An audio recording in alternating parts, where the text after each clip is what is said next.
Hello, bachcho. Let's see this question. The question says that 10-gram fairly concentrated solution of CuSO4 is electrolyzed using 0.01 Faraday of electricity. Calculate part A, the weight of resulting solution, and part B, equivalence of acid or alkali in the solution.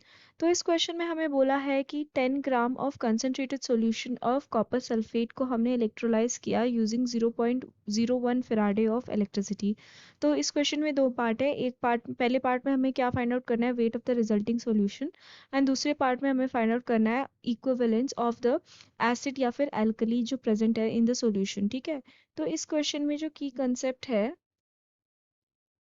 वो होगा regarding the equivalence of the various substances that are present in this whole mixture। ठीक है, तो यहाँ पे हम mainly equivalence से we are going to deal.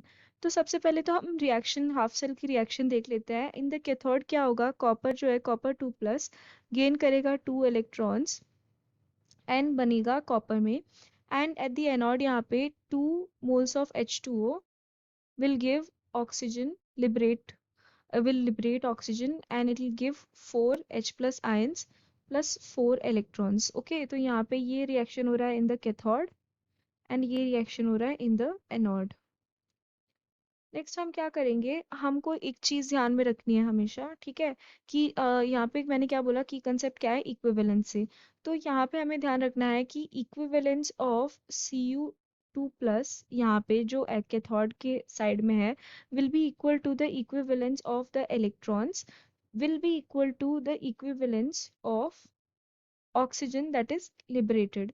ठीक है, तो अब यहाँ पे 1 मोल ऑफ इलेक्ट्रॉन्स जो है वो कितना रिक्वायर करता है, 1 फेराडे इलेक्ट्रिसिटी। ठीक है, तो 0.01 इक्विवेलेंट ऑफ इलेक्ट्रॉन कितना इलेक्ट्रिसिटी रिक्वायर करेगा, 0.01 फेराडे ऑफ इलेक्ट्रिसिटी, जो कि यहाँ पे हमें दिया गया है, इतना इलेक्ट्रिसिटी हमने यूज किया था।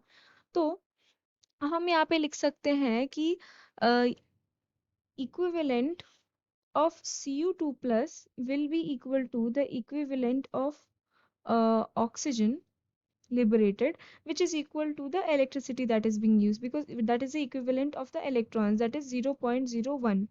ठीक है, तो यहाँ पे ये 0.01 आ गया। अब हमें इनिशियली क्वेश्चन में जो वेट दी गई थी वो कितनी दी गई थी, 10 ग्राम, एंड यहाँ पे जो वेट जो है ये जो बाद में बनी, ठीक है, वो कितनी हो जाएगी वो हमें फाइंड आउट करनी है।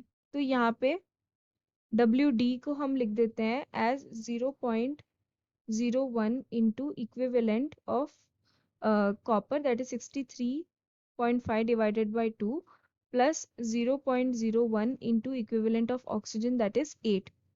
तो अगर हम अब फाइनल वेट कैलकुलेट करें तो that will be initial weight minus the deposited weight. ठीक है, तो अगर ये इनिशियल वेट था 10 माइनस यहाँ पे डिपॉजिटेड वेट कितना है, 0.01 into 63.5 divided by 2 plus 0.01 into 8।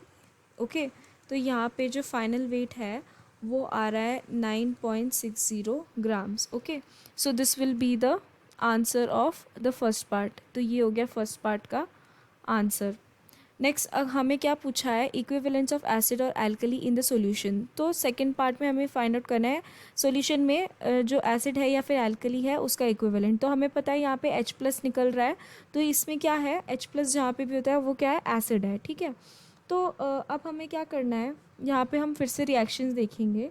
यहाँ पे ये वाला रिएक्शन हम देखेंगे, 2H2O gives oxygen plus 4H+ plus 4 electrons at the anode, ये रिएक्शन हो रहा था, है ना।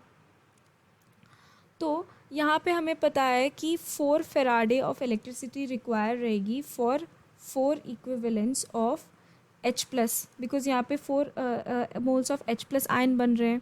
ठीक है, तो सिमिलरली हमें 1 फेराडे चाहिए होगा for 1 equivalent of H+ ions, right.